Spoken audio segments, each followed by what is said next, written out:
불교. 그것은 한국 문화 예술 전반에 스며들어 모습을 드러내었다. 음악에도, 조각에도, 그림에도 숨어 있는 듯 조심스럽게. 그러나 무엇보다도 강력하게 우리의 정신과 예술을 지배했던 불교 문화.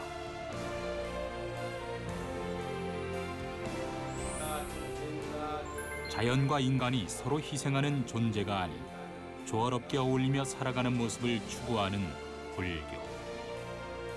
찬란한 문화를 이끌면서 동시에 새로운 기술과 문화의 대혁명을 일으켰던 우리 문화 속 불교를 만나본다.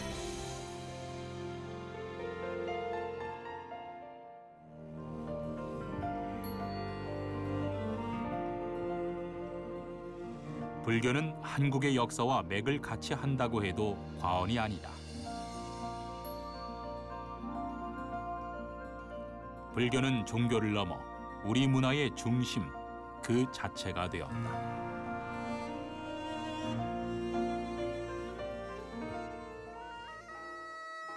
우리나라에 전래되면서부터 독자적인 문화를 성립하고 더불어 현재까지도 우리의 일상생활과 문화에 깊게 자리 잡은 불교. 우리 일상생활에 깊은 영향을 끼치며 민족 정신 중 하나가 되었다. 불교 예술이라고 하는 것은 문화의 이제 정수라고 할 수 있습니다. 그래서 근 사이에 우리가 연등회나 또 수륙제나 영산제나 이것을 우리 것을 되찾는 데 많은 노력을 하고 있는데요. 이처럼 우리나라 불교 문화재의 가치는 널리 알려지면서 도난의 손길을 벗어나지 못했다. 굴곡진 역사, 그 치열했던 모습을 고스란히 담은 채 곳곳으로 뿔뿔이 흩어졌다. 우리가 일반적으로 생각하는 것보다 훨씬 넓은 범위로 아주 폭넓게 당시에 이렇게 만들어졌을 거라고 생각됩니다만은 현재 우리나라에는 이렇게 다 남아있질 않기 때문에 정말 안타까운 일인데 어떤 상황에서든 우리 문화재는 돌려받아야 된다는 생각을 합니다. 근데 그게 참 어려운 문제죠. 많은 사람들을 깨달음의 세계로 이끌고자 시작된 불교 예술이지만 이제는 종교를 떠나 우리의 의식 전반에 깊게 자리 잡은 하나의 사상과 신념이 되었다. 그렇기에 불교 문화재는 단순히 예술 작품을 뛰어넘은 우리 문화의 자존심이라고 할 수 있는 것이다.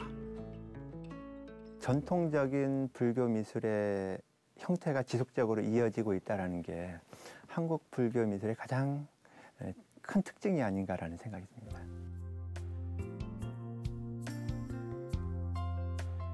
사찰의 모습에 이어 조각, 그림, 그리고 음악 등 예술사에서 평가하는 불교의 위치와 이를 지켜내기 위해 우리에게 남겨진 과제는 무엇일까?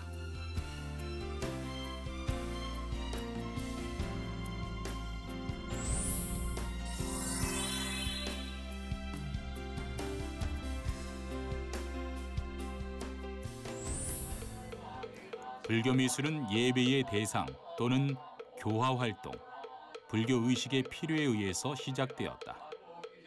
따라서 불교가 시작되면서 동시에 미술도 함께 출발했다고 볼 수 있는데 초기에는 상징적인 작품으로 시작하여 차츰 조각, 회화, 공예 등 다양한 분야로 발전하기 시작했다. 불교 미술은 어떤 감상의 목적이 아니고 그 교화의 대상으로서, 교화의 수단으로서 그 사람을 순화시키고 마음의 안정을 얻게 하는 소위 요즘 얘기하는 그 힐링의 좋은 소재라고 생각을 하거든요.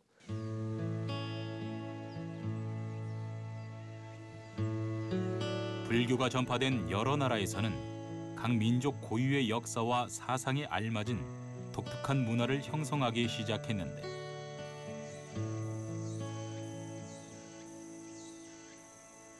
특히 우리나라에서도 불교의 발전과 변화 양상에 따라 문화예술의 방향도 조금씩 달라졌다.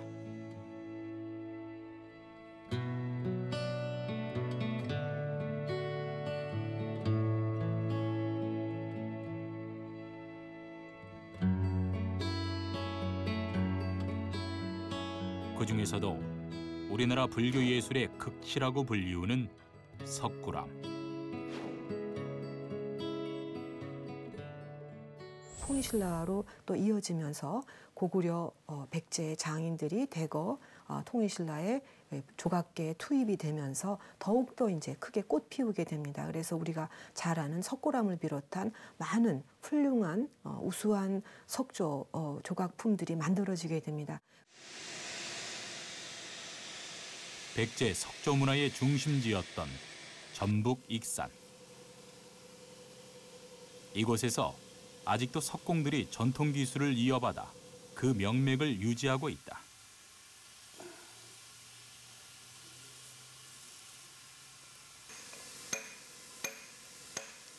단단한 돌에 부처의 모습은 물론 생명력까지 불어넣는 건 모두 석공의 손에서 탄생한다.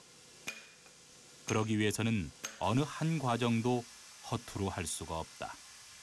특히 부처님 조성할 때는 정말 정성을 다해서 얼굴을 제작을 해야 안연한 미소 짓는 얼굴을 만들 수가 있어요.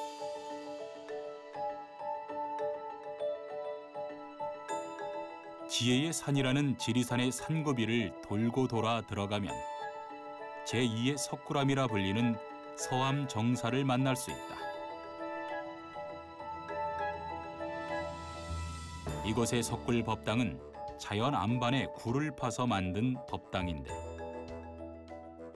석굴 안의 모든 벽과 천장에는 많은 불상과 문양들이 조각돼 있다. 이곳의 창건에 대해서는 정확히 알려진 바가 없다. 다만 가장 많이 전해지는 것은 벽송사의 원흥 스님이 알 수 없는 기운에 이끌리듯 이곳에 와서 조용히 눈을 감고 기도하면서 조성하게 되었다고 한다. 그런 의미에서 그 규모나 그 예술적인 내용들을 보면 특히 이제 일반 불자분들이 관심을 많이 가져주어서 그런 이름을 얻게 되지 않았나 싶습니다. 백제의 석조 기술이 워낙 뛰어났기에 아직까지도 석탑, 석불이 대다수 남아있긴 하지만 사실 불상의 재료는 꼭 석재만은 아니었다. 일반적으로 현재 남아있는 불상들이 대부분 석불이 많기 때문에 간혹 우리나라 불상은 석불이 대부분을 차지한다. 석불이 위주다 이렇게 생각하시기가 쉬운데요. 사실상 기록을 보면 많은 훌륭한 불상들이 금동 또는 소조, 또 건칠, 목조 이런 다양한 재료로 조성이 됐고요.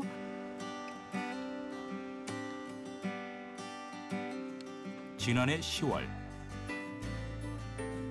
강원도 양양의 선림 원지에서는 발굴 작업이 한창이었다. 30년 전 이미 2차례의 발굴 조사를 통해 주춧돌과 석탑을 확인했지만 지난해부터 보다 명확한 정밀 발굴 조사가 시작되었다.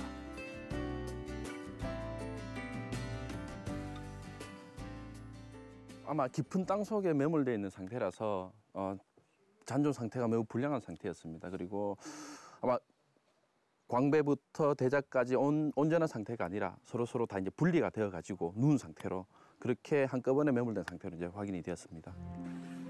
이곳에서 발굴된 것 중에서 가장 세간의 주목을 받았던 것은 9세기의 것으로 추정되는 대형 금동 불상이었는데 금동불로는 보기 드물게 높이가 50cm를 넘었고 이것은 통일신라 금동불상 100여 점 가운데 가장 큰 크기였다. 현재 출토 유물 중에 이제 중요 유물로 추정되는 불상이라든지 청동정병, 철기 유물들 중에 이제 불상 같은 경우에는 국립문화재연구소 보존센터에 이관이 돼서 이제 보존 처리 중에 있는 상황입니다.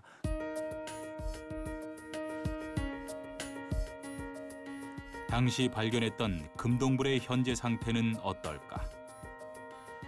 화려한 장식, 단아한 눈매, 사색에 잠긴 듯한 표정. 금동불에 담긴 모습을 그대로 보존한다는 것은 만만치 않은 작업이었다.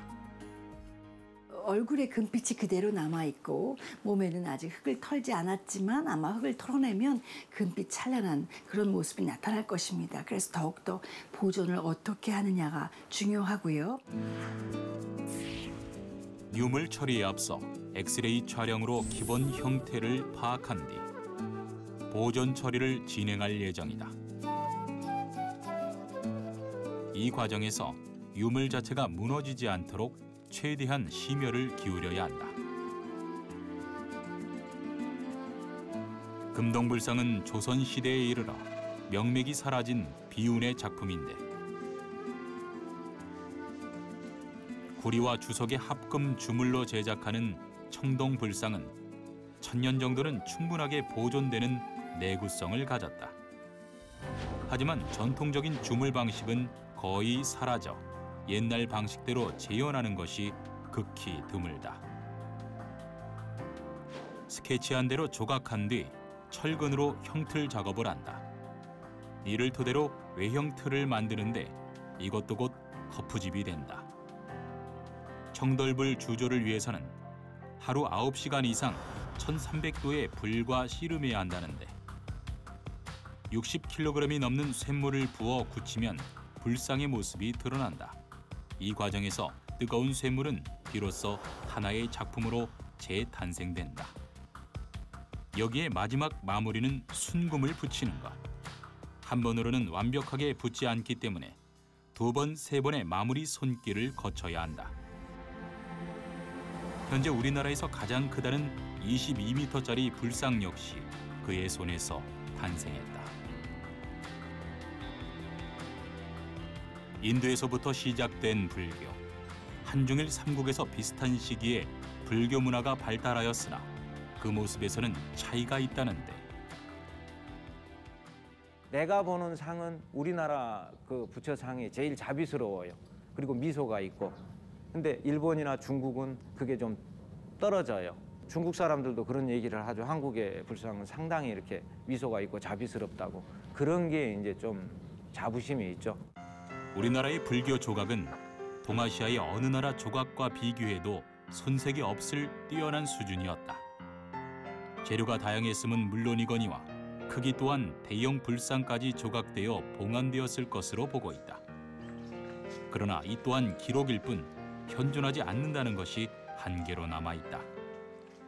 비록 기록을 통해서만 알고 있습니다마는 당시에는 정말 대규모의 어마어마한 규모의 상들이 불전에 봉안되어 있었을 것으로 생각이 되고 어떤 상들이 봉안되어 있었을까 하는 것에 대한 연구를 진행을 하고 있습니다.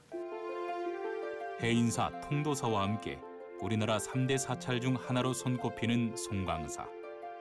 이곳에서 불상과 더불어 불교의 보물이라 일컫는 작품을 만날 수 있다. 한나라의 스승이라 할 수 있었던 승려 최고의 관직 국사. 송광사는 국사를 16명이나 배출해내고 그 진영을 모신 승보 사찰인 것이다. 우리 그 그림의 역사라는 것은 그림이 이제 몇백 년 가면 다시 또 제작되거나 또 중모라고 그러거든요. 다시 또 똑같은 모습으로 그 모사되는 그런 전통이 있습니다. 16국사도 조선시대에 다시 재탄생된 겁니다. 고려시대 불화는 통일신라 시대의 불화 전통을 이어받으면서도 송원나라의 영향을 받아들여 화려하고도 섬세한 것이 특징이었다.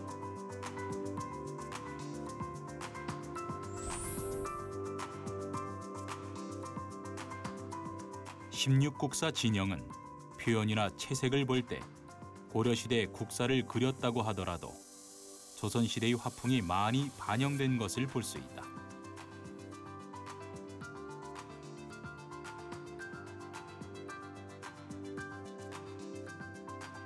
조선시대 대표적인 그림을 통해 조금 더 자세히 비교해 볼 수 있었는데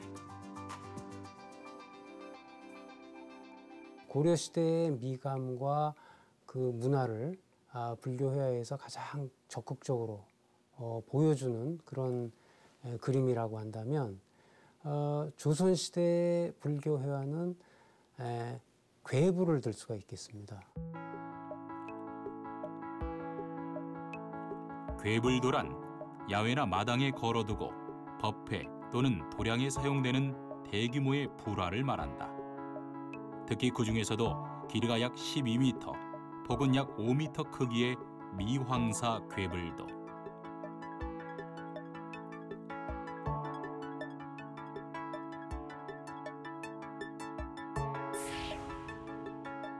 지난 2014년 원화의 현재 상태를 얼룩이나 색 바램까지도 빠짐없이 재현해내는 현상 모사 방법을 통해 재탄생했다. 사용된 물감 같은 것에 대한 그러니까 성분도 과학적 분석을 통해서 이루어지죠. 그래서 지금은 그래도 우리 전통 회화를 대상으로 한 그런 알료 분석, 성분 분석 같은 거를 이제 많이 실시를 했어요. 그렇기 때문에 그런 데이터들이 지금 차곡차곡 쌓이고 있는 상태고. 수백 년 전의 그림, 그것을 오늘날 재탄생시킬 수 있는 것에는 선조들의 과학성이 숨어 있기 때문인데, 종이와 종이, 종이와 천을 붙일 때 사용하는 풀에 그 비밀이 있다. 숙성과 거르는 과정이 수차례 반복될수록 작품의 수명이 결정된다는데, 먹이나 채색이 번지지 않도록 그리고 풀이 덩어리지지 않도록 신중하게 배접하는 것이 모사복원의 마지막 단계이자 가장 중요한 과정이다. 풀 속에 있는 단백질 성분 이런 것들이 그 좀의 원인이 되는 거기 때문에 그거를 제거해 줬을 때 그 풀을 사용한 뭐 그림이나 뭐 글 이런 작품들의 보존이 훨씬 오래 가는 거죠. 현존하는 남해안 지역의 사찰 건축 중에서 흔치 않은 귀중한 불교문화유산 용문사. 지난 2014년 12월 국가지정문화재 보물로 지정된 용문사 대웅전은 조선 현종 7년에 일양화상에 의해 건립되어 영조 47년 중수가 완료돼 현재까지 이어져 오고 있는데, 이곳에서도 여느 사찰에서 보기 드문 특별한 작품들을 만날 수 있다. 용문사는 이름에 걸맞게 용도 상당히 다양하고 좀 특이한 용 모양 조각들이 참 잘 되어 있고요. 법당 안 내부에 보시면은 바닷가에 맞는 그 특성을 살리가 있습니다. 불교 예술은 불교의 사상은 물론이지만 당대의 민중의 염원이나 사찰의 특징도 반영하는데, 남해 용문사가 바로 그중 하나인 것이다. 용문사가 바닷가에 위치한 사찰이기 때문에 조각으로 다양한 물고기를 표현하기도 했지만 성실하고 부지런히 수행하는 사람의 표상을 뜻하기도 했던 것이다.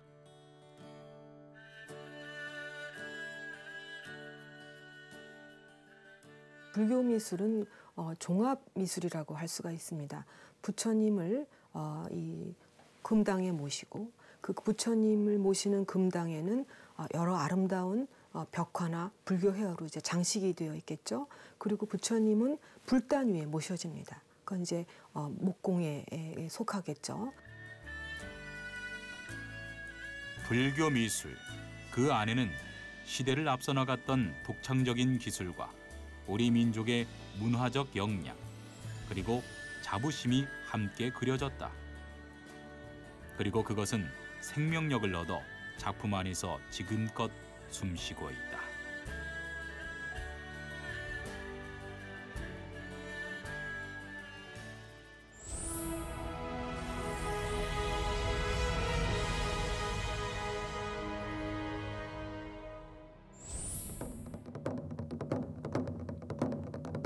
불교 음악을 뜻하는 범패는 인도의 소리라는 뜻이다.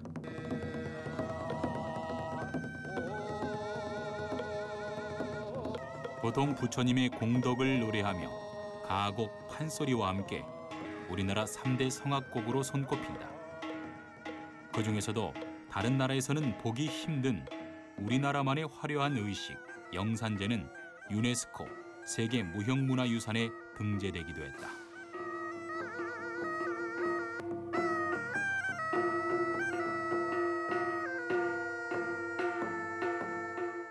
티벳이나 인도 이런 곳에서는 영산제가 없고 또 중국이나 일본에서도 이렇게 화려한 의식은 없습니다. 스님들이 이렇게 무용을 하는데 뭐 바라춤 7가지가 있고 나비춤에 18가지, 벚꽃춤, 타주춤 이런 장엄한 의식이 3일 정도 이렇게 스님들에서 진행이 되기 때문에 가장 화려하고 장엄한 의식으로서 유네스코에 지정한 의의가 있고요.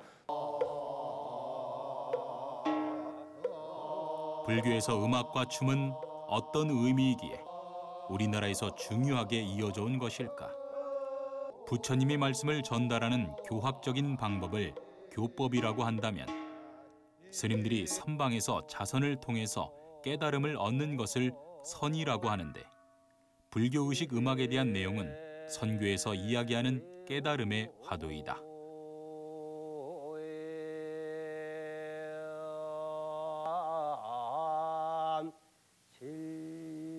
깨달음의 말씀을 부처님의 교법을 다시 음성과 무용어를 통해서 입으로는 연부를 하고 또 몸으로는 바라춤이나 나비춤이나 동작을 표현하고 그것을 다시 생각하는 심구의 삼업의 공연이 바로 불교 의식음악의 핵심이라고 할 수 있습니다. 가섭이라는 제자가 있었는데 부처님이 연꽃을 드니까 그가 빙그레 웃었다. 이것은 곧 이신전심, 연화미소라는 말의 기원이 되는데 부처님의 법을 깨달았다는 뜻이다. 그래서 기쁜 나머지 가섬존자가 북을 치면서 춤을 췄다는 것이 전해져 내려오는 북춤의 근원이다. 그 중에서도 한국 불교 문화의 중심 요소인 영산제는 부처가 인도의 영취산에서 법화경을 설법하던 모습을 재현한 것이다. 홍고, 아침 종성, 짖소리 거령산, 나비춤, 운심계 및 도량계, 회심곡, 법꽃춤, 전수바리춤의 순서로 이어진다. 영산제는 불교의 철학적인 메시지를 담고 있으며 참석한 모든 이들에게 부처, 불법을 깨닫고 진리의 세계에 들 수 있도록 돕는다. 또한 영산제에 참석한 사람들은 이를 통해 스스로 수양하는 시간을 가진다.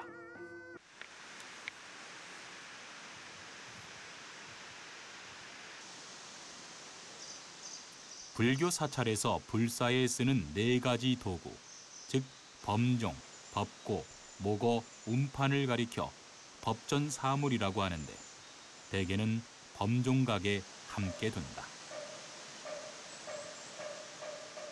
목어는 물고기 모양으로 물속의 짐승을 뜻하고 운판은 허공에 날아가는 새를 의미한다. 북은 소의 가죽으로 만들어서 걸어다니는 짐승을 의미한다. 모든 중생의 마음을 울려 어리석음을 깨우쳐준다는 의미로 사용되며 법고를 울릴 때는 2개의 북채로 마음 심자를 그리듯이 두드린다.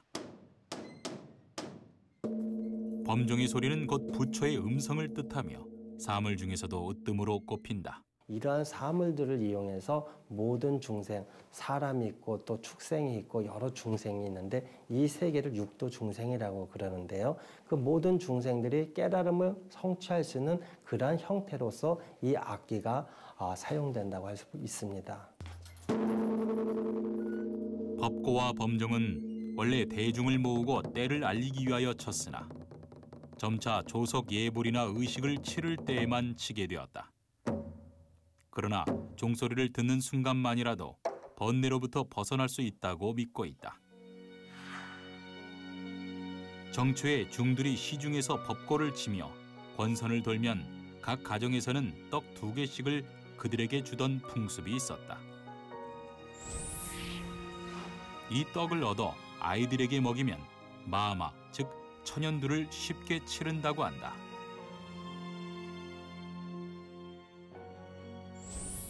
악기 중에서도 북은 불교에서 번뇌를 상징한다. 북춤은 번뇌를 깨치고 환희심에 일으키는 춤, 깨달음의 춤으로 표현된다.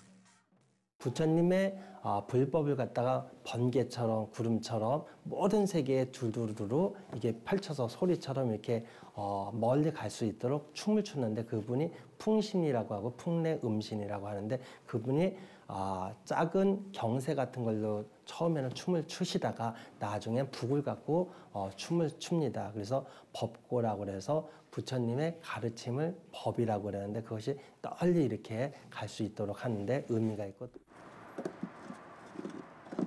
우리나라 북은 나무와 쇠붙이로 기본 형태를 만들고 양쪽 마구리에 가죽을 팽팽하게 씌운 뒤 여러 가지 그림으로 장식한다.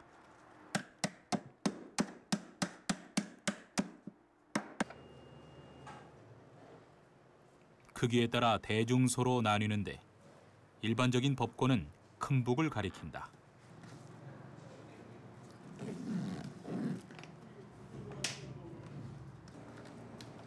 소리를 내는 양면은 소가죽을 사용하는데 한 면은 암소, 한 면은 수소의 가죽을 써야 좋은 소리를 낸다고 한다. 음양의 조화로서 화합의 소리, 조화의 소리를 내고자 하는 상징적인 의미를 갖는 것이다. 법고의 몸통 부분에는 구름과 용을 그리거나 조각한다. 우리나라 절에서 사용하는 종은 흔히 범종 또는 동종이라고 하는데 중국 종이 철로 만드는 것에 비해 우리 종은 청동으로 만든다. 종소리의 신묘함 때문에 의식 때마다 울려 장엄한 분위기를 만들고 중생들의 마음에 경각심을 일깨워 공덕을 쌓고 지옥의 중생까지 구제해 준다고 믿는다. 사찰에서 이 종소리라고 하는 것은 부처님의 말씀을 소리로서 전하는 그런 뜻이 있습니다. 그래서 이 범종이 사찰에서 차지하는 위치가 그만큼 크다고 볼 수가 있죠.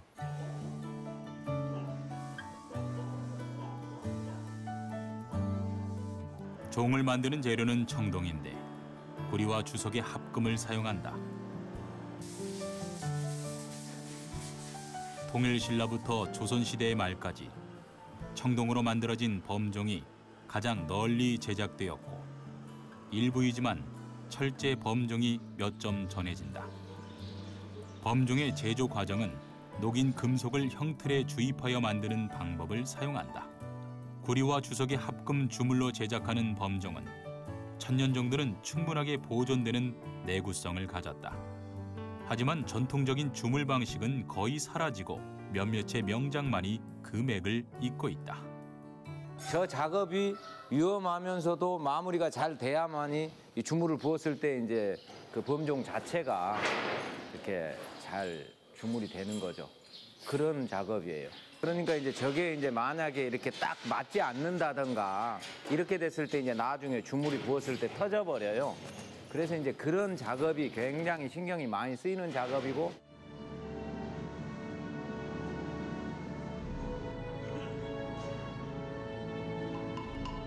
이번 범종을 의뢰한 사람은 제주 보림사의 주지스님.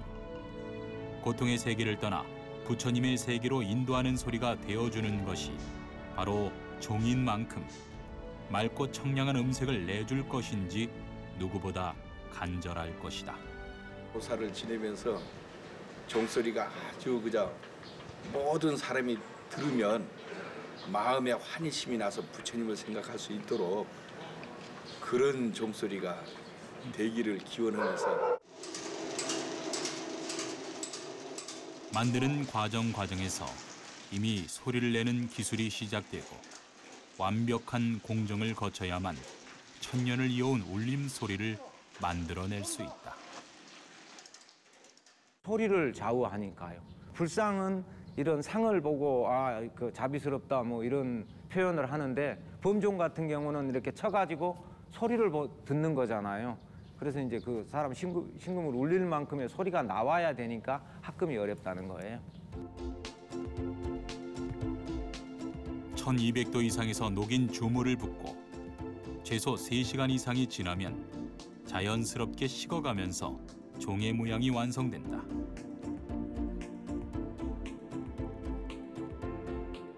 전통 방식을 고수하는 것은 생각보다 쉬운 작업이 아니다. 하지만 완성된 범종에서는 특유의 자부심이 있다. 지금 제일 과학적으로 증명하는 게 이제 에밀레 종 같은 경우 그때 당시 일본 같은 데도 그런 종을 사실 만들지를 못했거든요. 만들지를 못했고 지금도 그 종소리가 뭐 세계 어느 나라에 가도 그런 종소리를 내는 나라는 거의 없다고 얘기들을 하거든요. 에밀레종의 본래 이름 성덕대왕 신종. 미적 가치를 비롯하여 주조 기법, 재질, 음질 등 기술적 과학적인 측면에서도 세계가 인정하는 문화유산이다. 성덕대왕 신종에서는 굉장히 많은 주파수 성분이 한꺼번에 어우러져 나온다는 것을 알 수 있었다. 이런 특징은 소리가 전달되는 시간과 방법에도 영향을 주는데 성덕대왕 신종과 같은 범종의 모형을 제작해 타격하는 순간부터 시간의 흐름에 따라 소리를 분석해봤다. 타격하는 순간부터 3에서 4초간은 웅장하면서 복잡한 소리, 그리고 4에서 5초 후면 맑고 청명한 소리가 난다. 한국 종에서는 그 중요한 그 특성이 그 끊어질 듯 이어지는 그 맹놀이 특성이 상당히 중요합니다. 이게. 그래서 타격음에서도 왕 하면서 이게 뿜어 나오다가 없어지는 것처럼 죽다가 다시 또 왕 또 살아나오는 그런 그 특성이 상당히 이제 강한데, 이것이 맑고 청명한 그러한 그 타격음, 그러면서도 한편 또 웅장하고 하는 소리가 우리 한국 범종 소리의 아주 그 대표적인 우수한 특성이죠. 특히 오묘하고 신묘하다는 음질, 음양과 3.75m 크기에 11에서 25cm에 이르는 두께, 그리고 18톤의 무게를 지닌 거대한 청동종의 주조 기법은 현대의 첨단 과학으로서도 완전히 밝혀내지 못할 정도로 신비를 감추고 있는 종이다. 서양종은 종의 몸통 안에 추가 있어 몸통을 매달은 지렛대를 움직여 종이 움직임에 따라 추가 몸통 내벽을 때려 소리를 내게 한다. 동양종은 몸통은 용뒤 위에 매달린 채 움직이지 않는 상태에서 외벽 몸통의 정해진 부위, 즉 당좌에 타격을 주어 소리를 내게 한다. 옛날에 우리 선조들이 아주 그 참 창의성이 뛰어나다고 생각하는 게, 그 밑에다가 이제 항아리를 심다든지 또는 이제 구멍을 파가지고서 그 종 안에 있는 공기 공동의 크기를 갖다가 변화를 시킨 거죠. 경험하고 이제 그 실험을 통해서 파악을 해서 설치를 한 그런 이렇게 함으로써 이제 그 소리가 굉장히 아주 더 웅장함을 갖다 더 크게 증폭시킬 수 있는 그러한 그 효과를 낼 수 있는 게 공명 현상이고, 또 그걸 이용한 것이 바로 이 명동이라고 해서.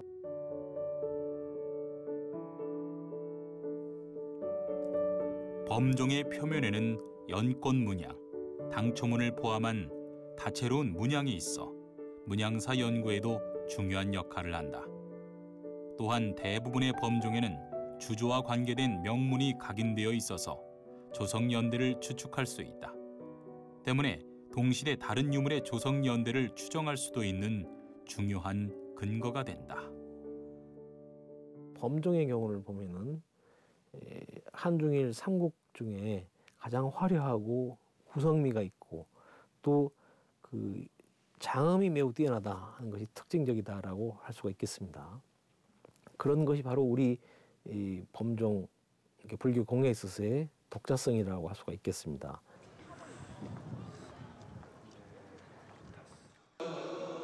불교 부처님의 가르침을 노래로 하는 것을 모두 불교 음악이라고 하는데, 평서음으로 이야기하는 것을 평염불, 일반 불자들이 법회를 할 때 악보에 맞춰서 부처님 찬탄하는 노래는 참불가,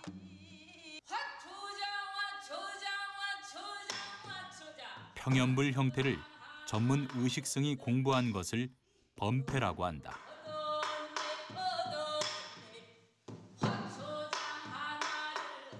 우리가 가곡, 그리고 판소리, 그리고 범패, 이것을 우리가 3대 한국의 성악이라고 합니다. 그래서 이 범패의 유래는 뭐 불교 전승과 더불어서 이 땅에 이렇게 들어왔는데요.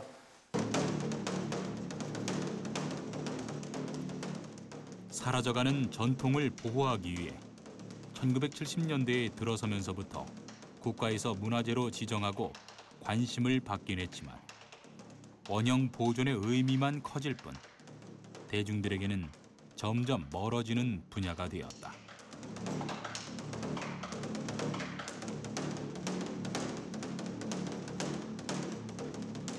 그런 의미에서 불교 음악의 한류 바람은 반가운 일이 아닐 수 없다.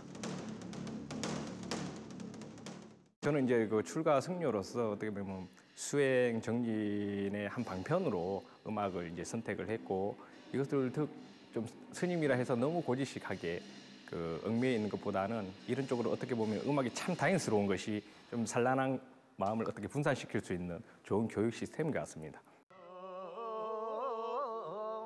불교 음악의 역사는 기록보다 훨씬 더 오래된 것일지 모른다. 종교 음악으로 시작되어 품위 있는 궁중음악, 그리고 소박한 민중의 노래로 언제 어느 때나 불릴 수 있었던 음악. 그것은 어쩌면 우리가 찾는 대중음악의 시작일지 모른다.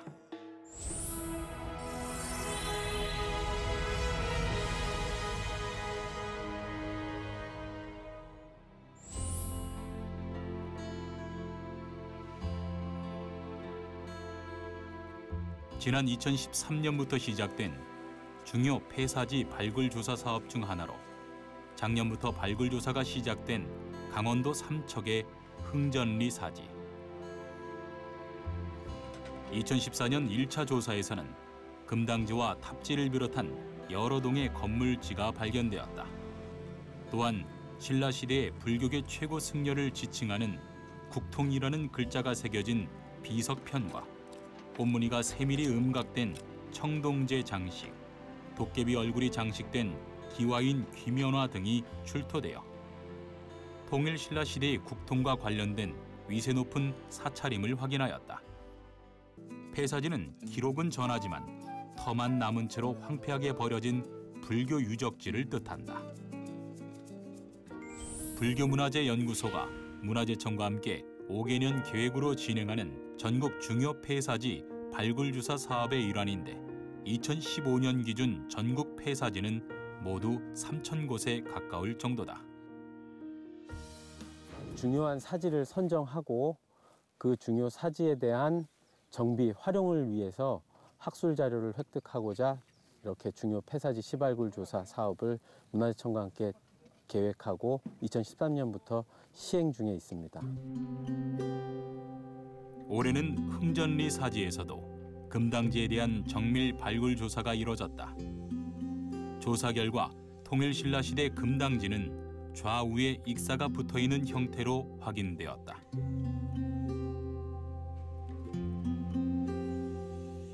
익사는 주건물 좌우에 잇대어 지은 부속 건물을 말하는데 기단은 잘 다듬은 석재를 사용하여 목가구를 짜듯이 구성한 가구식 기단으로 건물을 받치기 위해 기단 내부를 깬 돌로 채운 온통 기초법을 사용하였다. 이것이 어떤 사찰이었는지를 규명하기 위해 발굴 유물을 파악해 보기로 했다. 주요 유물로는 금동 장식판과 금동 달개 장식, 높은 위계의 건물에서 쓰이는 귀면화, 곱새기와 연화문과 당초문이 새겨진 다량의 안막새와 수막새 등이 출토되었다.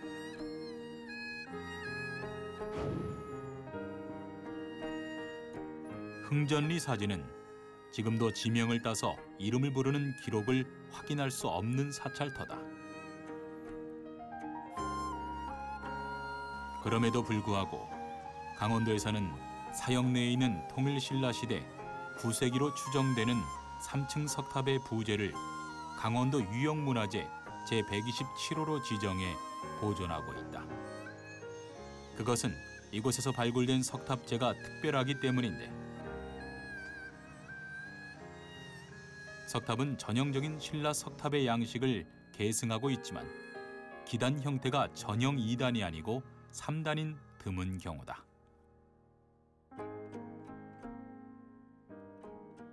관련 문헌과 수습 비편의 명문을 근거로 고려시대 법안종 계열의 각도론에서 조선시대 동각사로 변하였을 것으로 추정하기도 합니다만 명확한 사명과 창건 당시의 상황은 알 수가 없습니다.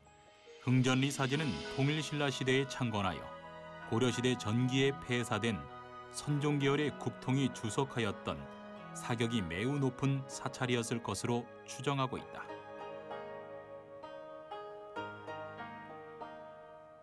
그 근거로 삼을 수 있는 중요한 유물이 발견되었기 때문이다.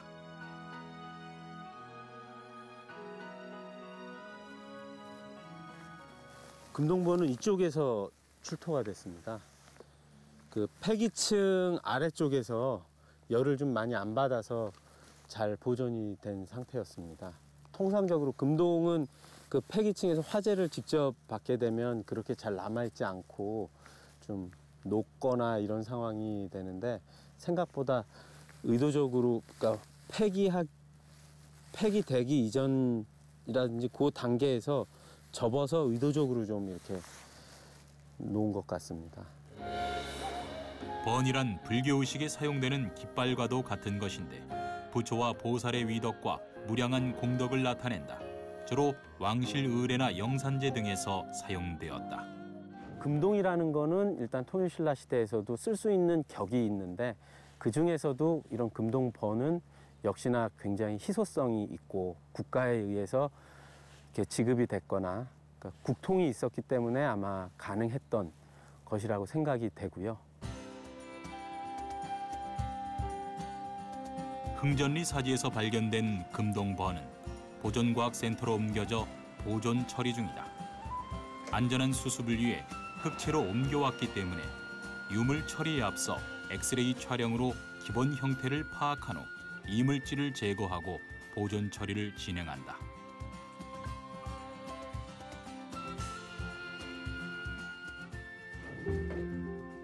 흑채 떠온 유물의 경우 어떤 상태인지 알 수 없고 흙을 제거하는 과정에서 무너지거나 섞일 수 있기 때문이다. 이 경우에는 다시 조합하는 과정이 사실상 불가능하기 때문에 형태를 파악하고 최대한 유물의 원형을 유지하면서 이물질을 제거하는 것이 중요하다. 금동번 같은 경우는 이제 여러 겹으로 이제 겹친 것으로 확인이 되고 있는데요. 정확한 거는 이제 점점 흙을 제거하는 과정 중에서 좀 더 찾아봐야 될 것 같습니다. 그리고 이제 그 금동번을 주변으로 이제 주변 토양에도 이제 부분적으로 이제 뭐 약간 작은 편이 이제 확인되고 있는데요. 이것들은 아직 구체적인 형태가 이제 아직 조사되지 않아가지고 이것도 이제 점차 흙을 제거하면서 찾아내야 될 것으로 판단됩니다. 분석 결과 금동번의 표면이 강화 처리가 되어 있는 것으로 드러났다.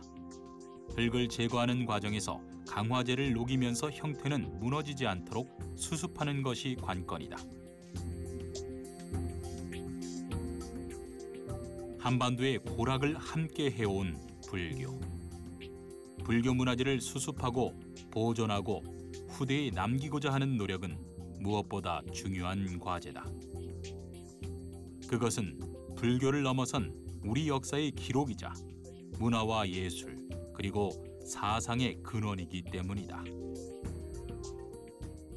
단순한 종교의 흔적을 찾는 종교 고고학일 수도 있습니다만, 역시 우리나라의 불교가 호국 불교였고 또 개인들의 기복을 빌어주고 국가의 안녕 비보 사찰이라든지 이러한 여러 가지 역할들을 했던 우리의 전통 사상입니다.